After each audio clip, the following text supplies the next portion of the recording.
She clipped the earring in with a sharp click, looked at herself once more in the hallway mirror, and smirked. I was sitting on the floor, tying my shoelaces I didn't need to tie, pretending to look for something I hadn't lost. I could feel the question pressing into my spine like a knife. Say it. Ask. Say something. But all I managed was, "Is this new?" She didn't look at me. What? The dress. Still no eye contact. She was too busy checking if the slit in her dress showed enough leg when she turned. "Oh," she said, too casually, "yeah. Got it for tonight." A pause. Then, like it was the most normal thing in the world, "I'm going on a date." I laughed, because I thought I misheard her. Because what else do you do when your wife says that and doesn't flinch? But she didn't laugh back. She only gave me this look. The kind of look you give someone who's still asking what movie you're watching, even though it's 20 minutes in and they clearly weren't invited. And then, with a little laugh, this deliberate laugh, sharp like broken glass, she added, "Don't be jealous." The sound in the room died. Even the refrigerator seemed to go silent. I stood up slow. My knees cracked. My mouth was dry. And I said it, just one sentence. No emotion. No anger. Just truth. "He won't laugh the way I did when you forget your lines." She froze. Not because it was cruel. Not because it was loud. But because it was real. Because she knew I was right. I watched her in the mirror. Her mascara wand paused midair. The smirk softened. That subtle curve of confidence slipped from her mouth like a dropped cigarette. And for the first time in months, she didn't have anything to say. But I did. And what came next broke the last thing holding us together. She turned around slowly. Not fast. Not panicked. Just slow enough that I could see her calculating. Like someone trying to figure out whether the fire in the kitchen was real or just a shadow. Her lips parted like she wanted to say something back, some clever retort, some dismissal. But all that came out was, "What did you just say?" And I almost backed down. Almost. Because that's what I do. I back down. I smooth it over. I make it okay. I play the idiot, the sensitive one, the husband who's too emotional, but such a good listener. That guy. I've played him so well, I forgot I was acting. But not this time. I took a step forward and pointed at the mirror. At us. Her dressed like she was going to impress someone she didn't have to live with, and me standing there like a ghost wearing yesterday's shirt. I said. I repeated, quieter this time. "He won't laugh when you forget your lines. He won't think it's cute when you burn the toast or leave your keys in the fridge. He won't know that you fall asleep 5 minutes into every movie. And he sure as hell won't know how to touch you without making you flinch." That last part landed like a grenade in the room. Not because it was cruel. Because it was true. I saw it in the way she looked down. Guilty, but also furious. Like I'd stolen something she didn't give me permission to say out loud. Like I reached into her carefully curated world and yanked out a truth she'd buried months ago. "You don't get to say that," she said sharply, but her voice cracked at the end. I shrugged. "Apparently, I don't get to say a lot lately. Like, I miss you. Or, where have you been? Or, my personal favorite, why are you sleeping on the edge of the bed like I'm contagious?" She grabbed her clutch off the counter like she might throw it. But she didn't. She just clutched it too tightly, like if she didn't hold something, she might break apart. "You're being dramatic," she said. "No," I replied. "I'm being honest. It just feels dramatic because it's the first time in months you've actually heard me." That stunned her again. Like all this time, my silence had just been background noise, the low hum of a man slowly eroding, too quiet to notice. Then, for a moment, she did what I hadn't expected. She sat down, right there at the kitchen table, in that same black dress, eyeliner perfect, hair curled like she was ready to walk into someone else's life. And she looked at me, really looked at me, for the first time in what felt like forever. "Do you think I wanted it to get this bad?" she asked. But it wasn't an apology. It was a trap, a test, a lead-in to 100 reasons why it was my fault too. And honestly, maybe it was. I wasn't perfect. I pulled away when work got stressful. I forgot anniversaries. I shut down instead of speaking up. But I never walked out the door to meet another man and called it a date. So I asked her, voice low, "Do you still remember what color my eyes are without looking?" She didn't answer, and I didn't need her to. The silence that followed wasn't loud. It was dense. Like the air thickened between us, and neither of us could breathe right. I didn't even expect her to answer anymore. Her eyes flicked away from mine, to the corner of the room, to her phone buzzing beside her clutch, to anything but me. And in that flicker, in that half-second pause, I knew. She didn't remember. Or worse, she remembered and chose not to say. It's a weird thing, watching someone you built a life with become a stranger right in front of you. Not because they've changed their hair or their job or their favorite coffee order, but because one day they stop seeing you. They look through you, like you're a smudge on the window instead of the person they used to trace dreams across. I leaned against the counter, arms folded. I didn't speak. I didn't need to anymore. The silence was screaming for me. Finally, she exhaled. Not a sigh, a release. Like she had been holding something in for so long it started to rot. You think I don't notice things too? She asked, staring at the untouched glass of water beside her. You stopped laughing at my jokes a year ago. You flinch when I touch you. You haven't complimented me since Christmas, and even then, you called me presentable. You sleep with your back to me. Every single night. I clenched my jaw. She wasn't wrong, but she also wasn't right. Because the version of me she was talking about didn't just happen. He was built. One forgotten conversation, one cold dinner, one unreciprocated I love you at a time. So what? I asked. That's your justification for going out tonight? For dressing up like you're auditioning for a new life while mine is still playing in reruns? Her head snapped up. It's not like that. Then what's it like, Rena? Her name finally came out of me like a blade. Explain it to me. Because from where I'm standing, it looks exactly like that. She stood now. Slow, deliberate, as if getting to her feet would help her take the high ground. I needed to feel wanted, she said quietly. Not tolerated. Not background noise. That hit harder than anything she'd said so far. I used to write little notes for her. On the fridge. On her laptop. Once on the bathroom mirror with a dry erase marker. Dumb things, cheesy things. You're my favorite distraction, or your smile pays rent in my head. But over time, I noticed they stopped being read. Or maybe they were. But she never smiled anymore. And so, I stopped writing. Was that when we began to break? Or was it before that? Maybe the night she came home crying from a client disaster, and I told her we'd talk after the game. I thought it wasn't a big deal. Maybe it was. Maybe that was the first domino. Or maybe this is what happens when two people stop choosing each other and start pretending that habit is love. I looked at her now, standing in our kitchen, her heels clicking on the hardwood as she walked slowly to the door. She hesitated for just a moment, and then she turned. Do you want me to stay? She asked. But it wasn't a plea.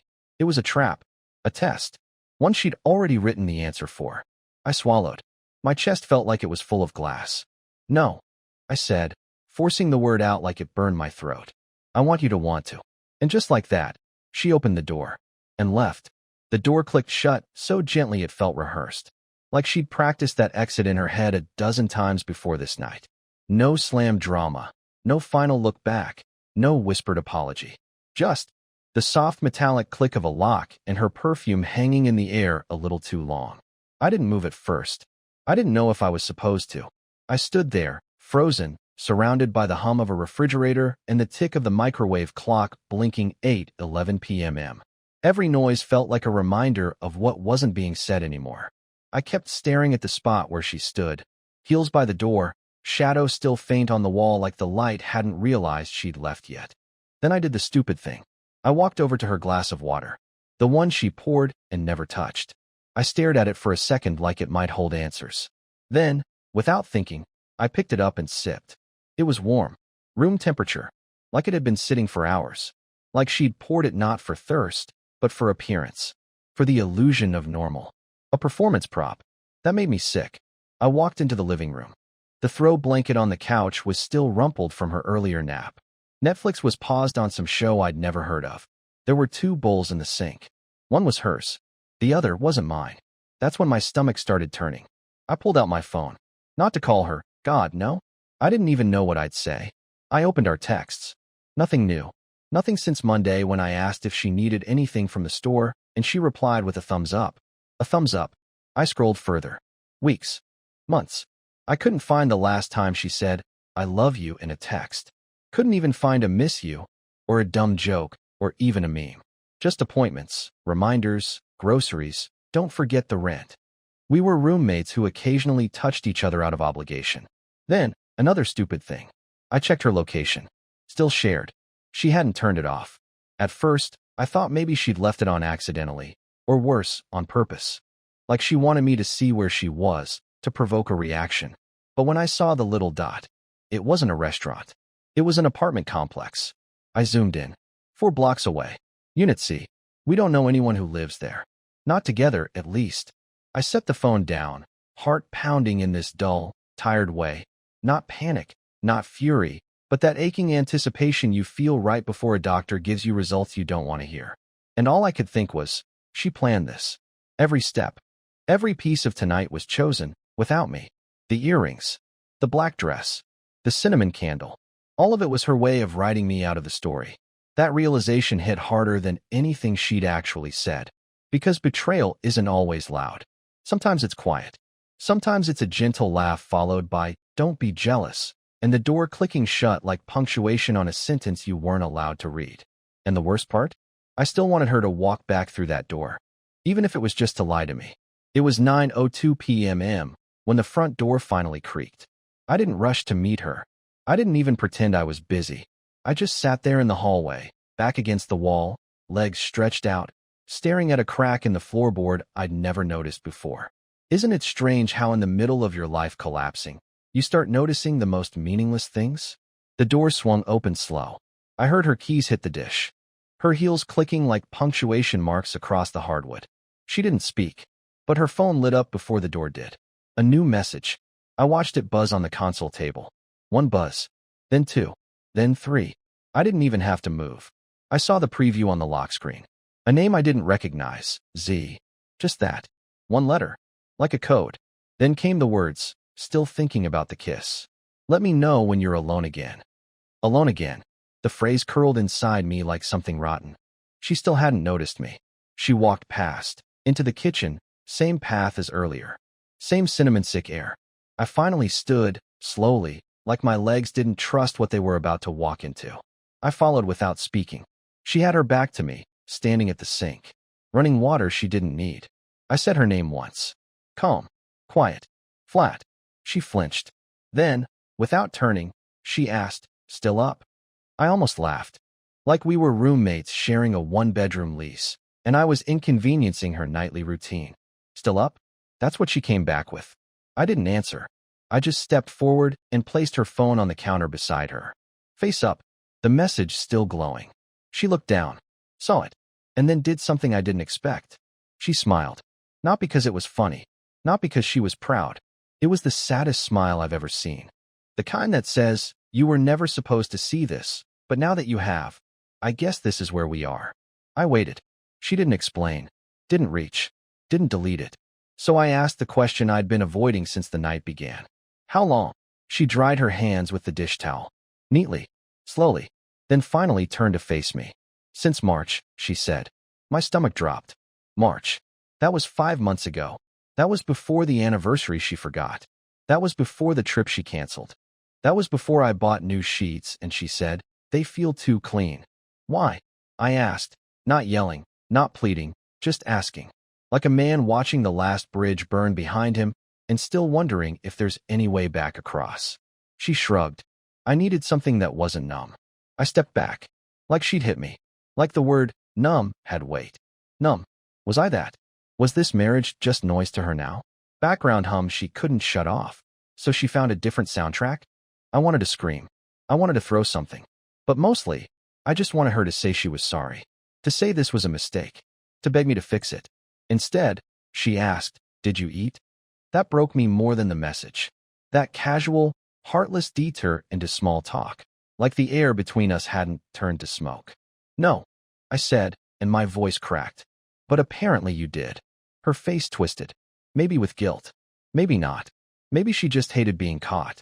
I turned to leave, but she said one more thing before I reached the hall. "He doesn't know I'm married." I stopped. "Then why'd you leave your location on?" I asked without turning. No answer. And that's when I realized, somewhere, deep down, she wanted me to see. She wanted this to end. She just didn't want to be the one to end it. I didn't sleep that night. I lay on the couch, one arm behind my head, the other holding my phone like it might ring and pull me out of whatever this nightmare had become. But nothing came. No apology text. No knock on the bedroom door. No sound of regret. Just the faint noise of her brushing her teeth down the hall and the closet sliding shut like a coffin lid. She didn't ask me to come to bed. I didn't ask her to explain more. We both just didn't. At 2:14 a.m., I found myself scrolling through old photos. I didn't even know why. Maybe to convince myself this was real. There we were at the lake trip with her sister. There she was in that green sweater I always said brought out her eyes. There we were on the floor of our first apartment, eating cold pizza from the box, laughing about how grown-up we felt. She used to lean on me like I was her anchor. Now she walked out the door with a man named Z. I tapped on the photo details. The lake trip was from last fall. That sweater? I hadn't seen it in months. And the photo of us eating pizza, that was 3 weeks before our wedding. I stared at that one the longest. The way she looked at me back then, wide-eyed, open, fearless. She had no walls, no corners I couldn't reach. That version of her would have never come home from someone else's apartment and asked me if I'd eaten. That version of me wouldn't have said no and meant something so much deeper than food. By morning, the apartment felt different. Not physically, just heavier. Like it had absorbed everything unspoken from the night before and was holding its breath. She came out of the bedroom dressed for work. Buttoned down, clean hair, neutral makeup. Her professional mode. She always looked sharp when she wanted to impress someone who wasn't me. She didn't say good morning. Just grabbed her laptop bag and keys like it was a Tuesday. And maybe it was. But not for me. Did you sleep? She asked. Again, a trap disguised as kindness. Did you? I countered. She paused, blinked, then gave a half nod like she didn't care enough to lie. I stood. My back ached from the couch. My chest ached from everything else. I don't want to drag this out, I said. She didn't interrupt. Didn't stop me. Just stared like she was waiting for instructions. I hated that. Like I was an employer handing out her severance package. I need to know if this was just one guy, I continued, or if this is a pattern I was too stupid to see. Her mouth opened, but no words came. That was an answer. Was it the guy from the conference last year? I asked. The one who laughed at your ideas like they were brilliant even when they weren't? Or maybe the guy you said was just a friend from the gym you stopped going to? Still silence. She stared at the floor. Tell me the truth, I said. Don't rob me of that, at least. She looked up. Her eyes were glassy, but dry. Her voice, when it finally came, was small. Hello. I didn't want to cheat on you, she whispered. I just stopped wanting to be married. That sentence will live in my bones forever. Not, I don't love you. Not, I met someone else. Just, I stopped wanting this. As if our vows had an expiration date, she forgot to mention. She adjusted her sleeve like she had somewhere more important to be, and maybe she did. She turned to go, hand on the doorknob. No tears. No fight. No second glance. Before she opened it, I said the last thing I ever wanted to say to her. I would have forgiven you. I still could have. She froze. And then, still not turning around, she said something that shattered what little was left of me. That's what scared me the most. And then she left again. And this time, she didn't come back. There wasn't a big moment. No screaming. No door slamming. No suitcase being dragged down the hall while I begged her to stay. Just stillness. A strange, sterile kind of silence that made the walls feel like strangers in their own home. She didn't call that day. Didn't text. Didn't even check to see if I'd said anything back. I kept my phone next to me all morning, then all afternoon, watching it like something might happen. Like it would light up and I'd read a message that said, I don't know what I was thinking. Can we talk? But the phone stayed quiet. Just a few spam emails. A calendar notification that read, date night, reschedule, from a reminder I set months ago and forgot to delete. I laughed when I saw it. Then I didn't. By 4 p.m., I started cleaning. Not because I cared about the mess, but because I didn't know what else to do. I vacuumed the hallway. I loaded the dishwasher. I took out the trash, even though it wasn't full. I changed the sheets, tossed the cinnamon candle in the garbage, and pulled every framed photo off the shelves. That part broke me. The pictures weren't just pictures. They were little traps. Landmines dressed in smiles. I held one of us at a wedding, her in a green dress, me in a wrinkled button-down, and remembered that night wasn't even fun. We left early after a fight about parking. But in the photo, we looked like the most in-love couple on the planet. We were professional liars, even back then. I shoved it in a drawer. Then another. Eventually, I just pulled the whole drawer out and left it on the balcony like throwing it outside might keep the ghosts out. By the time the sun went down, the house felt emptier than it ever had. Not because she was gone, but because she'd already been leaving for months. I just hadn't caught up. And now that I had, I didn't know who I was without her orbiting my day. She'd built a life outside of me. Secret conversations. Weekend errands. A man named Z. She didn't need me anymore. Maybe hadn't for a long time. But I had built my life around her. Every room in this apartment had a version of her in it. Every drawer, every cupboard, every towel hook. There was no me without we. And now I didn't even know what I was trying to hold on to. I went to bed early, fully dressed. Not out of drama. I just couldn't stand the feeling of getting undressed alone. I kept the lights off. I stared at the ceiling for what felt like hours. Then I rolled over, and for some reason, I reached out to her side of the bed. Still warm. I wish I could say that meant something. I wish I could say it gave me hope. But it didn't. It just reminded me that something can still be warm and already gone. I don't remember falling asleep, but I do remember what woke me up. A knock. Not loud. Not aggressive. Just there. I sat up slowly, heart pounding in this heavy, awful rhythm. My brain made 1,000 guesses in a second. A neighbor, a mistake, someone selling something, or maybe her. I opened the door, and everything about the night changed. It wasn't her. It was her sister. Talia stood in the hallway, hair pulled back in a messy bun, wearing an oversized hoodie that I think used to be mine. No makeup, no words at first, just a look. That kind of look that people give you when they've already heard something they weren't supposed to, and they don't know how to approach you without making it worse. I stepped back and let her in. She didn't ask for permission. She walked straight into the kitchen like she used to, opened the fridge, found nothing, closed it again. Then she leaned against the counter and finally spoke. She told me, she said. I nodded. Figured. She's not coming back. That part didn't hurt as much as it should have. Maybe because I already knew. Maybe because the silence between us had said it louder than words ever could. Talia sighed and looked around the apartment. She's not proud of it. You know that, right? I shrugged. Does it matter? Not really, she admitted. We stood there for a long time. Just the two of us. The fridge humming. The city murmuring outside the window. Nothing else. And then, Talia did the thing I hadn't expected from anyone that week. She hugged me. Not out of pity. Not out of obligation. It was one of those rare hugs that makes you realize how long it's been since someone really held on to you. When she pulled back, her voice was soft. You're not the villain in this story. Don't let it make you act like one. I don't know why, but those words stuck. After she left, something shifted. Not quickly, not dramatically, but subtly, like frost melting off the window in early spring. I started doing little things. I cooked actual meals instead of reheating frozen pizza. I cleaned a closet. I deleted her number. I didn't block her. I didn't burn photos. I didn't post cryptic quotes about betrayal online. I just moved forward. One tiny, uncomfortable, necessary step at a time. I started therapy. It helped more than I thought it would. Not because it gave me answers, but because it made me realize I wasn't broken. I was just wounded. And wounds, they heal. If you let them. Months passed. I changed the curtains. Painted the bedroom. I donated the wine glasses we never used and finally threw out the dead houseplant she always said she'd revive. And then, one Saturday morning in spring, I walked to the coffee shop 2 blocks away and sat outside with a book. Nothing special. But for the first time in a long time, I wasn't waiting for anyone. I wasn't hoping she'd call. I wasn't checking who liked my posts. I wasn't reliving the last night over and over in my head. I was just there, present, breathing, whole. A woman at the table beside me laughed at something in her audiobook. I smiled without even realizing it. She looked over, smiled back, and said, "Good book." I nodded. "Getting better." She tilted her head. "That's the best kind." We talked for a while. About nothing. About books. About how weird the weather was. We didn't exchange numbers. We didn't make any promises.